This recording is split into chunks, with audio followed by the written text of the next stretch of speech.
Il y a des Caritas moyennes qui se recherchent et il y a des Caritas qui existent peut-être de nom. Et en réalité, rien ne se fait.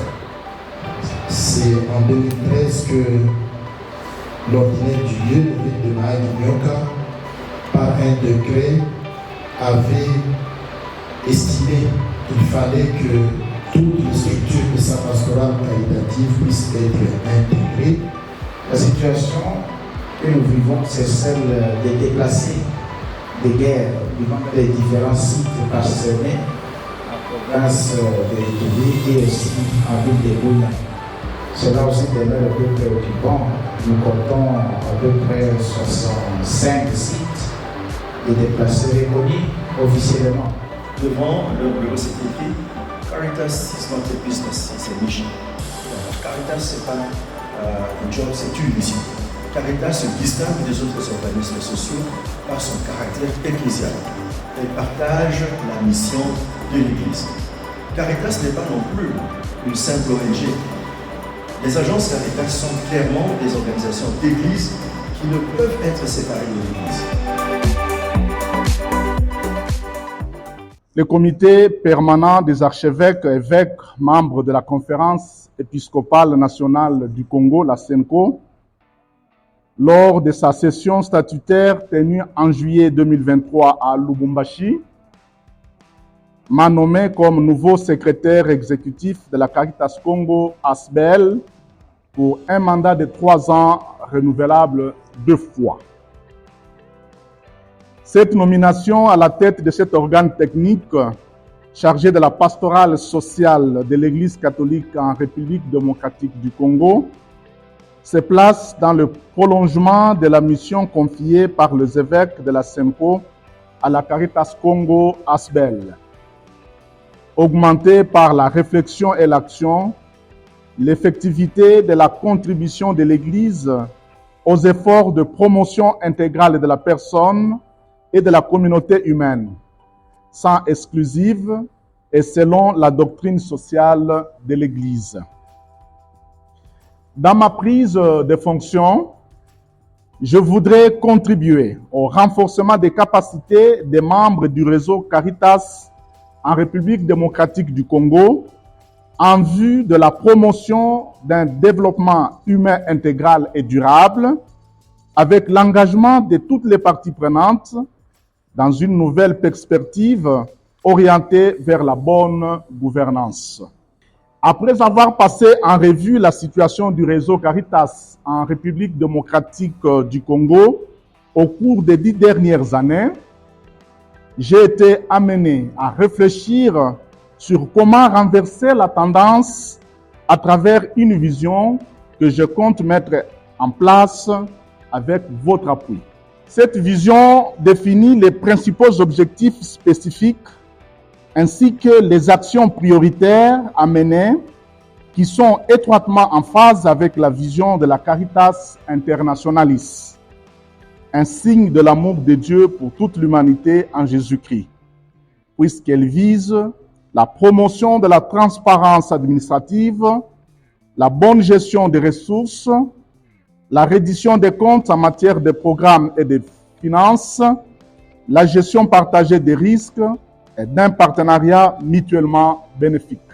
C'est dans le cadre de la matérialisation de cette vision que j'ai défini les 5 axes suivants: l'éthique, la programmation, la bonne gouvernance en matière de gestion et de finances, le style de management et la redynamisation du réseau Caritas en République démocratique du Congo.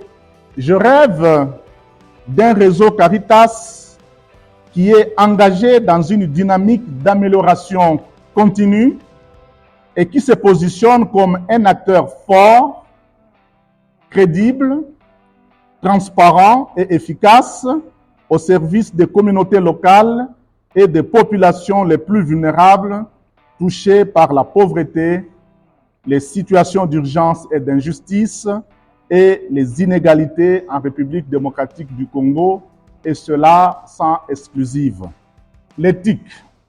Pendant mon mandat, je désire être exemplaire et porter les changements significatifs au sein du réseau Caritas en République démocratique du Congo, et ce, conformément aux valeurs chrétiennes et aux principes qui orientent la mission de la Caritas. Pour ce faire, un code de conduite du personnel et un code d'éthique ont été actualisés pour refléter l'identité ecclésiale de notre réseau et s'assurer de ce qui suit. L'ensemble des actions de Caritas se déroulent dans un cadre respectueux de l'intégrité et de la dignité des personnes que nous servons, accompagnons et défendons ou qui sont engagées au sein du réseau Caritas. La bonne gestion des ressources matérielles, immatérielles et financières mobilisées par le réseau Caritas. Les organisations membres du réseau Caritas et d'autres acteurs concernés doivent se vêtir et prôner des grandes valeurs, des valeurs chrétiennes. Nous devons ainsi éradiquer dans notre agir au quotidien tout ce qui est anti-valeurs et promouvoir tout ce qui reflète l'identité ecclésiale de Caritas. Par programmation, je rêve que les interventions du réseau Caritas en République démocratique du Congo soient menées de manière efficace, efficiente et dans les délais contractuels et donnent une satisfaction totale à toutes les parties prenantes. Je voudrais ici que Caritas mène ses projets et programmes avec compétence et professionnalisme en respectant les normes établies en la matière et produisent des résultats durables et de qualité afin de donner aux personnes vulnérables la possibilité de prendre en charge leur vie et leur avenir. Que la Caritas agisse avec le respect de l'intégrité, de l'environnement, du respect de l'équilibre des opportunités et des responsabilités entre les femmes et les hommes et de la protection de toutes les étapes de nos actions, de la conception à l'évaluation. Que Caritas mobilise les ressources nécessaires pour mettre en œuvre et pérenniser ces initiatives développées avec un réseau local bien établi, des volontaires et des personnes engagées.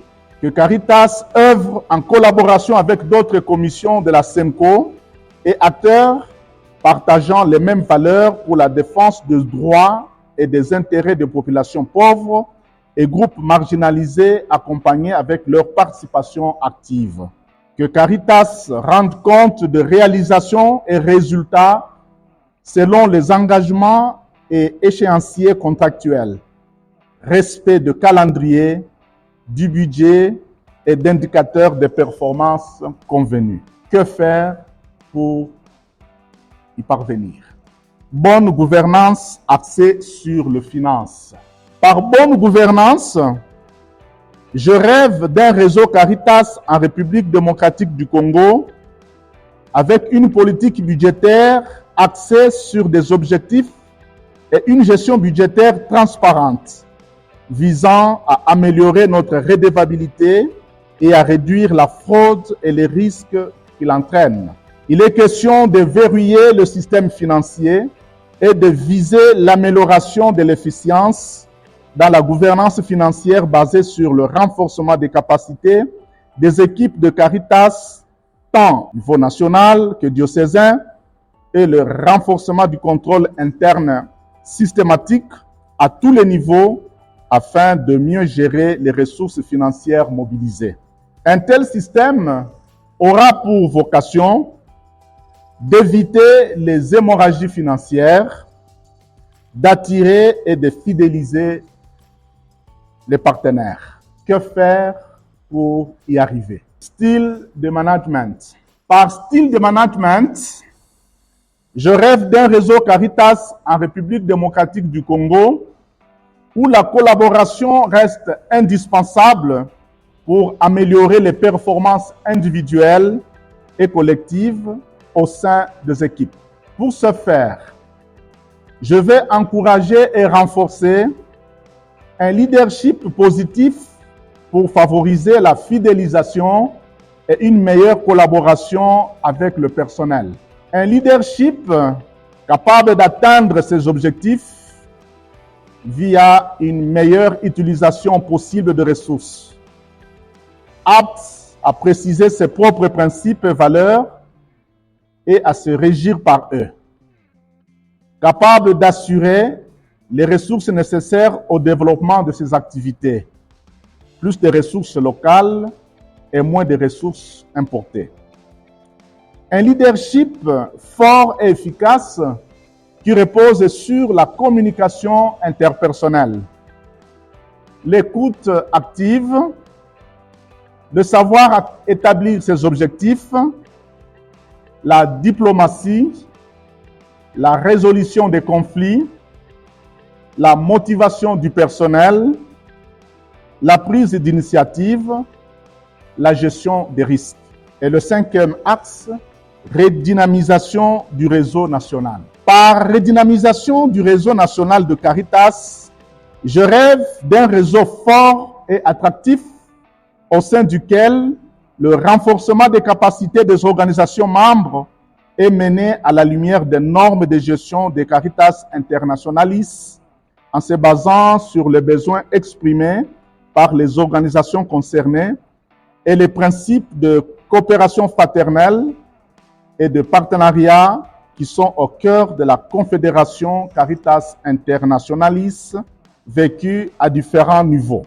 Pour ce faire, je vais encourager et renforcer la promotion du leadership féminin et de la jeunesse au sein du réseau.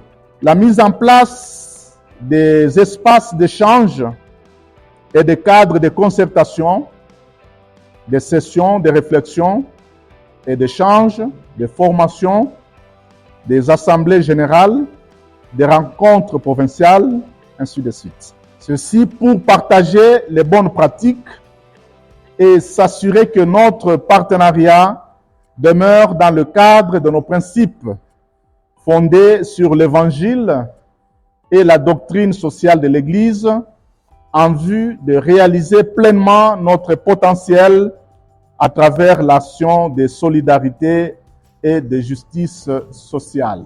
Que faire pour y parvenir?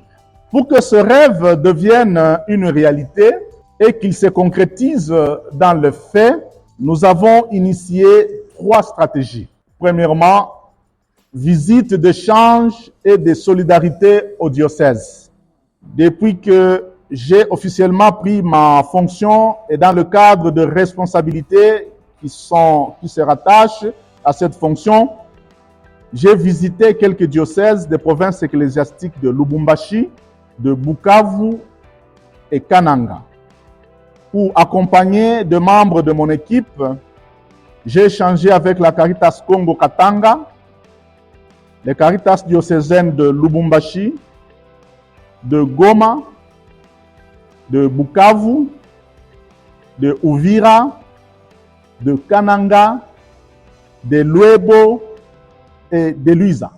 Et le mois prochain, c'est prévu déjà pour Boma, Matadi, Kisantu, Kinshasa, Kikwit, Popokabaka, Inongo, Kenge, Kabinda, Chilomba, Mbujimai, Kisangani, Kisangi, et j'en passe. Dans les différents diocèses et Caritas visités, nous avons partagé avec les responsables diocésains et les équipes opérationnelles sur ma vision à la tête du réseau Caritas en République démocratique du Congo, sur notre collaboration et aussi sur les différents projets que nous co-gérons. Ceci m'a permis de dissiper certains malentendus et aussi d'améliorer la communication entre la coordination nationale et les Caritas diocésaines. Deuxième stratégie, les ateliers par province ecclésiastique. Il est question pour les responsables des organisations membres de présenter les forces, faiblesses et perspectives d'avenir avec un regard sur la collaboration entre les membres du réseau. Pour moi-même, de présenter ma vision basée sur la construction d'une Caritas plus forte, plus crédible et transparente, axée sur la promotion de l'éthique et de la bonne gouvernance financière, le professionnalisme en vue de la redynamisation du réseau et de la mobilisation de plus de ressources pour répondre aux besoins des populations vulnérables. Et pour nous tous, d'échanger sur les bonnes pratiques et les leçons apprises en matière de gestion des projets, de promouvoir les normes de gestion des Caritas Internationalis, d'innover en matière de mobilisation des ressources et aussi d'élaborer de manière participative des stratégies pertinentes visant la redynamisation d'une coopération fraternelle et responsable au sein du réseau Caritas en République démocratique du Congo, basée sur la confiance mutuelle et la promotion de la subsidiarité afin d'accroître l'efficacité, l'efficience et la durabilité des interventions de la Caritas en République démocratique du Congo auprès des populations vulnérables. Et la troisième stratégie, c'est le Forum national. Je propose que cette grande assemblée se tienne en octobre 2024 à Kinshasa avec les représentants de toutes les 48 Caritas développement diocésaine de la RDC. Les partenaires qui soutiennent Caritas en RDC pourront aussi y être conviés. Le Forum national sera une occasion de procéder à la validation et à l'adoption des résultats consolidés des échanges et des réflexions menées lors des réunions provinciales. Élaborer ensemble une feuille de route définissant des objectifs et actions spécifiques à mener ainsi que des recommandations à suivre dès janvier 2025 jusqu'à la fin de mon premier mandat. Cela devra être accompagné de temps d'évaluation participative dont les résultats seront chaque fois partagés avec toutes les parties prenantes.